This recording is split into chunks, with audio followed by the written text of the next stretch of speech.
welcome to my first tutorial on perspective. So today, as has been requested very heavily by the people over at Twitter and also my Twitch channel, I'm going to be doing a tutorial on perspective and showing you how to draw things in 3D, which if you're doing artwork like me, when you're doing kind of Minecraft stuff with cubes and blocks, very, very important. So now, if you guys have never done any kind of perspective stuff before, this is hopefully going to fill in all the things you've never learned, things you might not know at all. And if you have done this kind of things before, then hopefully either this is stuff you already know, or maybe this can possibly help you improve the stuff that you already know about perspective. So, if for example, I'm going to start with drawing cubes. So if you want to draw a cube, like for example, you want to draw a cube like this, then to people who've done it a lot of times before, it just comes naturally. You can draw a cube, looks fine. So the kind of mechanics and the tricks you need to learn behind perspective are all really simple. It's kind of things that if you're doing it already, then you know and you can do it off the top of your head because it's very, very simple at heart. So to begin with, a cube is effectively a 2D shape, which is a square, like this. And I think everyone can draw a square to some degree. And then all you do, all that has happened to the cube is it has been kind of extruded, it has been elongated in a different direction. So this direction you have, like on a graph, is an X direction. This direction is the Y direction. And then this direction is the Z direction. Now I'm pretty sure you guys are all perfectly capable of drawing two-dimensional things. So you can draw boxes, all that, lovely and fine. You can draw that kind of stuff, great. All good to go. Now the problem that you guys are probably having is not just drawing things in a third dimension, but also making it look natural.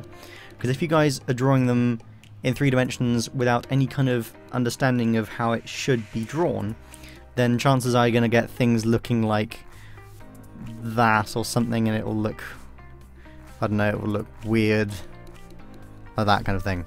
Because that doesn't look like a box at all. That looks like, if you actually kind of straighten this out a bit, it kind of looks like a metal bar you get in a bank or something. And that's not a cube by any stretch of the imagination. Now, the way that you really need to treat perspective is if you have a single point that everything is moving in towards. This is called your vanishing point. So I'm just going to write that up there so you guys can read that, if you can read my handwriting at all. Vanishing point. Now this is the point of reference for all of your objects in a certain environment. So for example now, if you draw your square again, so I'm just going to draw a square, and hopefully it isn't as lopsided as this one, but you get the idea. Now if you want to make this, if you want to extrude this object into a third dimension, all you can simply do is get a straight line. I'm just going to use the straight line tool here, because why not? Actually I'm going to do that on a separate layer. What you do is take your straight line from your vanishing point and stretch it through all of your corners. Now, you have references for all of your different parts of your box. So now, when you want to draw your box, all you would do is imagine that you've got a square. Oops, I'm going to try and not zoom in too much. If you have a cube is effectively one square, and then another square, very slightly smaller because it's further away, and then you have the lines joined up. And that's what you can do here now. So these are your 4 lines that are going across from your corners to your vanishing point. So now you draw your new side in. So you draw it there, there, there, and there. You join it along with the lines you already have. Now if you make your lines invisible, you now have 2 squares, and they are in proportion to each other. So now you just join up the lines here, here. Oops, don't do it as terribly as I am. Actually give it a bit of thought rather than just slamming across lines. There you go. So that is now a cube, or more like a cuboid in this case, that is in perspective, because you actually have now these points that are in line. And a general rule with perspective, if something is closer, then obviously it is going to appear large to you. So if you have a sphere, then it will be larger to you if it is closer than if it is further away. So with that kind of thing in mind, you can start to do all this thing in your head, really. So, for example, if I'm drawing the head of a Minecraft character, I'll draw the head, and I'll draw the face of the head, and I'll point it in the direction I want it facing. So, for example, if I want the person's head slightly angled here, I'm using perspective already, because you see, I want to have this side of his head closer than this side. So I've made this side longer than this side, because if I were to draw my cube here, and if I were to draw the other cube here, other square here, then this face, this square, is larger than this square because it's closer, as it is on this one. Now, I'm going to show you in a second something which is called 2-point perspective and 3-point perspective and so on, because it's a simple method like this. It's just a matter of adding more points for things to vanish to. So now for my head, I have this square, and for example, I have my vanishing point here.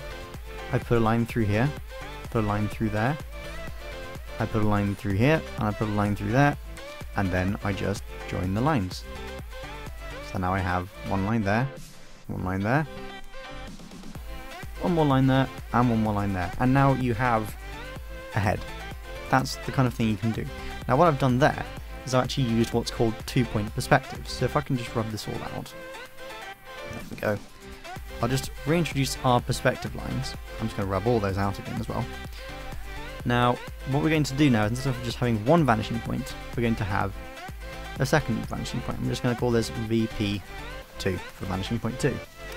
So now, when we have a cube, instead, what we can do is I'm going to draw a line. I'm going to have the cube.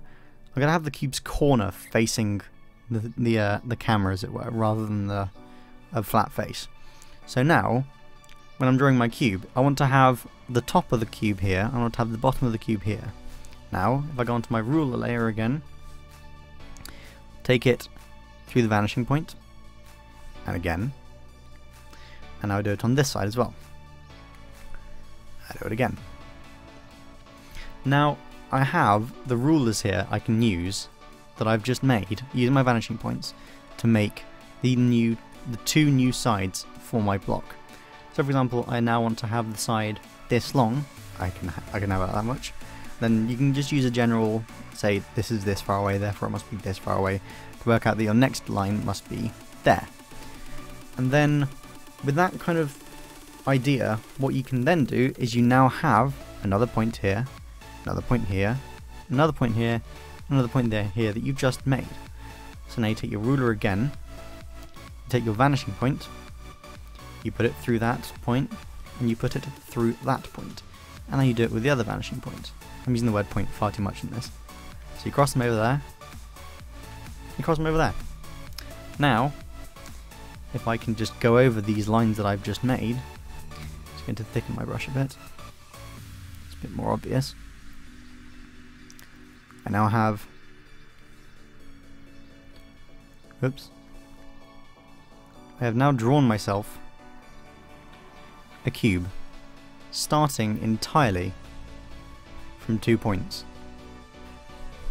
That was this point and this point, and then I've just taken 2 points of perspective, and I now have a cube. And that is a cube that is in perspective. It's not the best cube, because naturally, well, not naturally, in general, you will never have in a picture a vanishing point that is this close to the drawing, or this close to the drawing, because unless you're doing some very, very harsh perspective, it doesn't necessarily look like that. So, for example, in one of my drawings, I can have a head like here, here, and I'll do some very light perspective. I'll do some very subtle perspective on the head, so it's noticeably smaller. Oops. Noticeably smaller towards the back. However, it isn't excessive.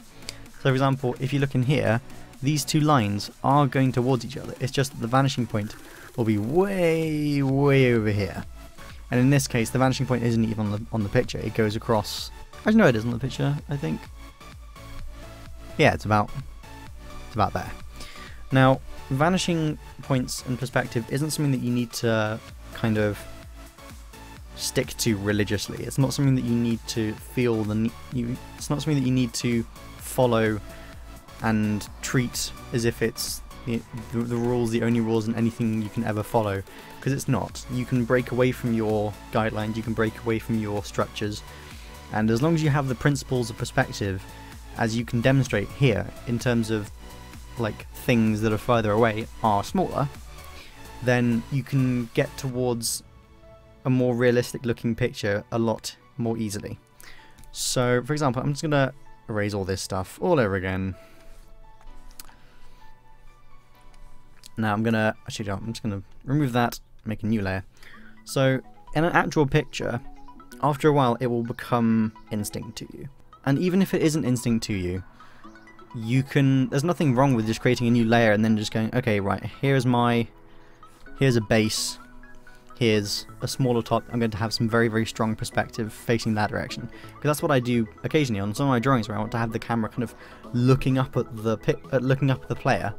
Naturally, the top of the player is going to be smaller than the bottom of the player, because it's further away. Because you're looking up at the drawing, the head is going to be the furthest point from the camera that you can see, and the feet are going to be closest. So for example, what I'm going to do here is I'm just going to draw a person, but I'm going to draw him in a very, very strong perspective. So his head may only be, for example, that large. And I might even add some perspective of my own to the head to make it a bit more obvious. And I might have a vanishing point that's off in the distance here for all the kind of side parts of the cubes I'm going to put in the body. So now, because I have these guidelines on the bottom to show me where things should be larger and where things should be smaller on the top, I'm going to put, for example, I'm going to put someone's leg here.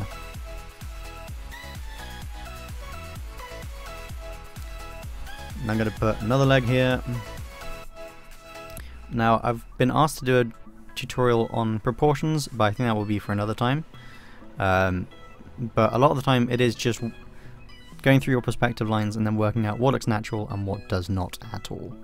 So yeah, you can really kind of mess around with your perspective lines and mess around with the perspective of the character to get some really interesting drawings, because having your same characters at this kind of angle at like a very kind of boring, shallow angle isn't going to be interesting the entire time. You've got to branch out in your styles and make things that are fun to look at, I find at least. So, for example, I'm going to put, I don't know, say for example I want to give him a shield, because shields are coming up in Minecraft soon. I'm going to have his shield, for example, now his shield is going to be smaller at the top than it is at the bottom, naturally. So what I'm going to do is I'm going to draw a square guideline for my shield. Now I know that I'm going to have a point of perspective about here, so I'm going to draw a line across out there, and I know that along the bottom of the floor it's going to be flat, because that's where our kind of neutral perspective line is. So now the vanishing point is going to be up here, so we're going to draw a rough line. So if we imagine that this is a vertical line, so that is going to be a neutral guide. So anything that is along that line will obviously be straight and vertical. What we can do simply to give our shield edge is imagine that our line naturally is about here, and then just tilt the line a bit further. So for here, this line is going out across here, and we want to have the line instead coming about across here, if you can see my cursor. So now we're going to have our line slanted out, more angled than this is, hopefully. And there we go. So that's now the outline. Well, that's now a guideline that we've created for the edge of our shield. And if we want to make another one for the back of the shield, we have a line that's slanted, but maybe not so slanted. Even though I've done that badly there, because that length is about the same length as there. But it's a proof of concept. So now what we can do for our characters, if I just make my guidelines a bit less opaque, we can have our shield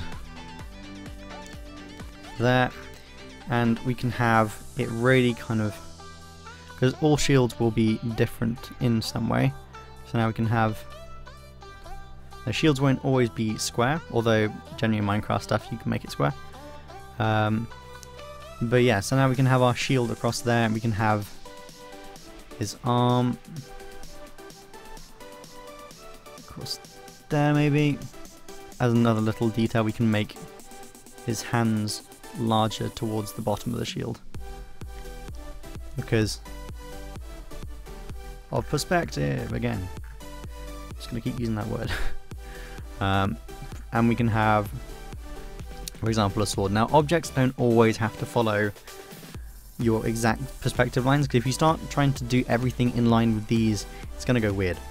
So, for example, I want to have this guy with a sword here. So I'm gonna have a hand up there. Going to do it across.